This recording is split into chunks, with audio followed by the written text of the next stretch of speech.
আন্দোলন ঝিমিয়ে পড়ার কারণে রাজ্য সরকার তার পুরনো ফর্মে ফিরে এসেছে।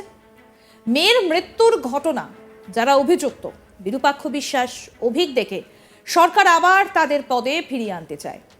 এই অভিযোগ তিলোত্তমার বাবা মায়ের।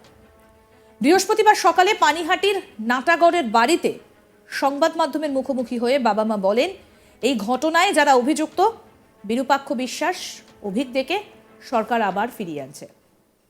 একমাত্র মেয়ের মৃত্যুর পর কেটে গেছে 119 দিন, কিন্তু এখনো বিচার মেলেনি। বিষয়টা সুপ্রিম কোর্টের বিচারাধীন হলেও রাজ্য সরকার তার দায় এড়াতে পারেন না, মনে করেন তিলোত্তমার বাবা মা। স্বাভাবিকভাবেই রাজ্য সরকারের প্রতি আস্থাও হারাচ্ছেন তারা। মানুষ কত থাকলে না এই সরকারকে ভোটে জিতিয়েছে, তাদের দায়িত্ব বেরিয়েছে। এবার তারা কিভাবে সরকার চালাবে সেটা তাদের ব্যাপার। তবে আমি মুখ্যমন্ত্রীকে মেয়ের বিচারের ব্যাপারে কোনো কথা বলতে যাব না।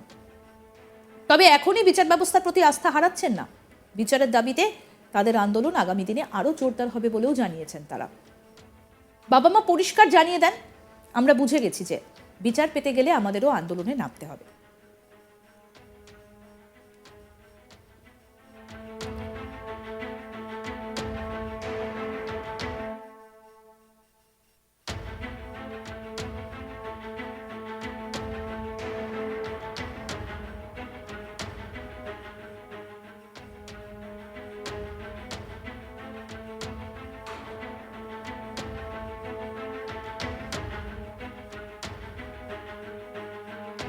অভয়ার বাবা মা বলছেন যে বিচার পেতে গেলে আন্দোলনে নামতে হবে, আর সেই কারণে আগামীকাল জুনিয়র ডাক্তার ফ্রন্টের তরফে যে প্রতিবাদী মিছিলের ডাক দেওয়া হয়েছে তাতে উপস্থিত থাকবেন অভয়ার বাবা মা।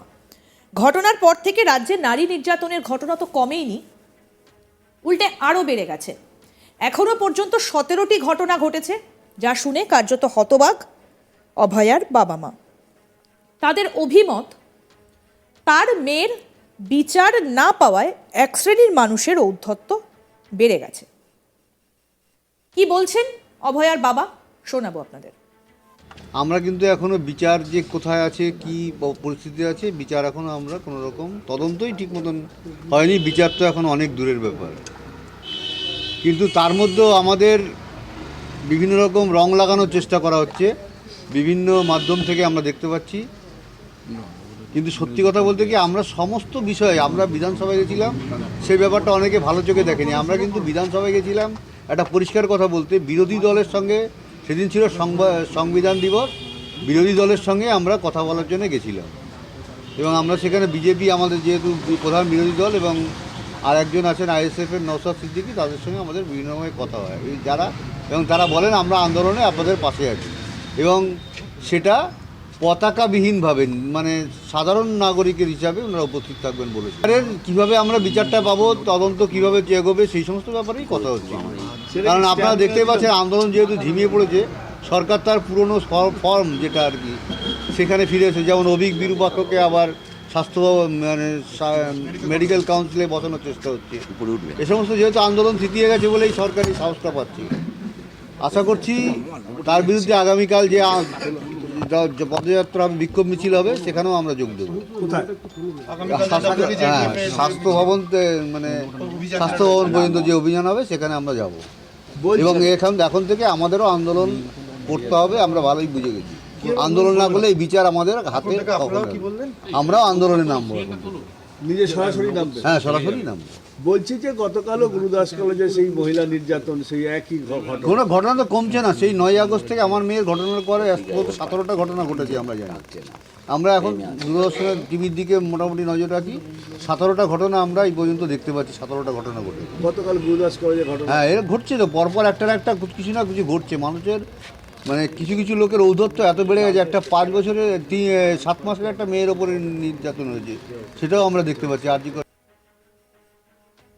আমাদের প্রতিনিধি দীপক দেবনাথ কি প্রতিবেদন তুলে ধরেছেন, শোনাবো এবার। ন্যূনতম অত্যাচারের পর কিন্তু 119 দিন কেটে গেছে, কিন্তু এখনো ন্যায় বিচার অধরা। স্বাভাবিকভাবেই এবার আন্দোলনে নামতে চলেছে সেই তিলোত্তমার বাবা মা। তাদের যেটি অভিমত, যে এখনো তারা ন্যায় বিচার পায়নি, এবং মূলত রাজ্য সরকারকে দায়ী করেছেন যে যদিও এই বিষয়টি সুপ্রিম কোর্টের বিচারাধীন এবং সিবিআই তদন্ত করছে, কিন্তু রাজ্য সরকার তার দায় এড়াতে পারে না। কারণ সেই যে তাদের যে মেয়ে, সেই মেয়ে কিন্তু কর্মরত অবস্থায় আরজিকর মেডিকেল কলেজে তার উপর এরকম একটি ঘটনা ঘটে এবং তাদের মেয়েকে হারাতে হয়। তো স্বাভাবিকভাবে এই ঘটনার জন্য রাজ্য সরকারকেই কার্যত দায়ী করেছেন। তিনি বলেছেন যে রাজ্য সরকারের এই যে কর্মকাণ্ড, সেই কর্মকাণ্ডের জন্যই কিন্তু তাদের মেয়ে এখনো পর্যন্ত সে বিচার পেলেন না।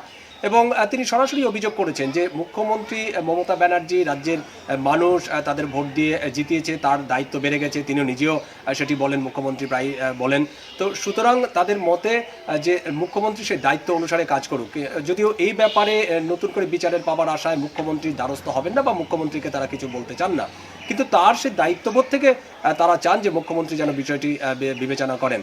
এবং তারা এটিও বলছেন যে আন্দোলন যখনই একটু ঢিলে হয়ে যায়, মানে বিভিন্ন মহল থেকে বলা হচ্ছে যে আন্দোলন নাকি ঢিলে হয়ে গেছে বা আন্দোলন একটু ঢিমে তালে চলছে, এই বিষয়টি উল্লেখ করে তিনি বলেছেন যে মানে কার্যত স্বীকার করে নিয়েছেন এবং বলেছেন যে আন্দোলন কিছুটা শিথিলতা আশায় কিন্তু যারা অপরাধী, যারা দোষী বা যারা অভিযুক্ত, তারা কিন্তু ছাড় পেয়ে যাচ্ছেন এবং তাদেরকে নিজেদের জায়গায় ফের বহাল করা হচ্ছে এবং এটা রাজ্য সরকারই করছেন। সুতরাং আন্দোলন যাতে আবার নতুন করে তেজে ফিরে আসে, সেই কারণেই তারা পথে নামবেন। এবং তারা, তুমি জানো যে আগামীকাল যে medical council, West Bengal medical কাউন্সিলের সামনে থেকে যে স্বাস্থ্য ভবন পর্যন্ত যেই জুনিয়র ডাক্তারের যেই একটা প্রতিবাদী মিছিল হবে বিকেল 3টে থেকে, সেই প্রতিবাদী মিছিলে কিন্তু তারা হাঁটবেন। এবং তিনি বলেছেন শুধু সেই প্রতিবাদী মিছিল না, রাজ্য জুড়ে যেখানে যত রকম প্রতিবাদী মিছিল আছে তারা চেষ্টা করবেন সেই সব প্রতিবাদী মিছিলে বা তারা অংশ নিতে, কারণ তাদের মূল একটাই উদ্দেশ্য যাতে তাদের ন্যায় বিচার নিয়ে আসা। এবং তিনি এটিও বলছেন যে ন্যায় বিচার তাদের সহজে আসবে না, তাদেরকে ছিনিয়ে আনতে হবে এবং এই ন্যায় বিচারের জন্যই, ছিনিয়ে আনার জন্যই কিন্তু তারা এবার পথে নামতে চলেছেন। এবং তুমি জানো যে এই যে ন্যায় বিচারের পাবার আশায় কেন্দ্রীয় সরকারের বিভিন্ন মন্ত্রী, এমনকি প্রধানমন্ত্রীকেও চিঠি লিখেছিলেন, যেই স্বরাষ্ট্রমন্ত্রী অমিত শাহ তাকেও চিঠি লিখেছিলেন, কিন্তু তার কোনো প্রতিউত্তর আসেনি। কিন্তু তারা চেষ্টা করে যাচ্ছেন যে প্রধানমন্ত্রী, স্বরাষ্ট্রমন্ত্রী সহ বিজেপির যে সকল শীর্ষ নেতা আছে বা কেন্দ্রীয় সরকারের যারা শীর্ষ মন্ত্রী আছে তাদের সাথে দেখা করে যাতে তারা ন্যায় বিচার পায়, সেই বিচারের কাজটাকে যাতে ত্বরান্বিত করা যায়, সেরকম একটি আবেদন খুব শিগগিরই রাখতে চলেছেন। আন্দোলন ঝিমিয়ে পড়ার কারণে রাজ্য সরকার তার পুরনো ফর্মে ফিরে আসছে। মেয়ের মৃত্যুর ঘটনায় যারা অভিযুক্ত বিরূপাক্ষ বিশ্বাস, অভিক দেখে সরকার আবার তাদের পদে ফিরিয়ে আনতে চায়। এই অভিযোগ তিলোত্তমার বাবা মায়ের। বৃহস্পতিবার সকালে পানিহাটির নাটাগড়ের বাড়িতে সংবাদ মাধ্যমের মুখোমুখি হয়ে বাবা মা বলেন, এই ঘটনায় যারা অভিযুক্ত বিরূপাক্ষ বিশ্বাস, অভিক দেখে সরকার আবার ফিরিয়ে আনছে। কি বলছেন তিলোত্তমার বাবা? তিনি বলছেন যে বিচার পেতে গেলে তারা আন্দোলনে নামবেন।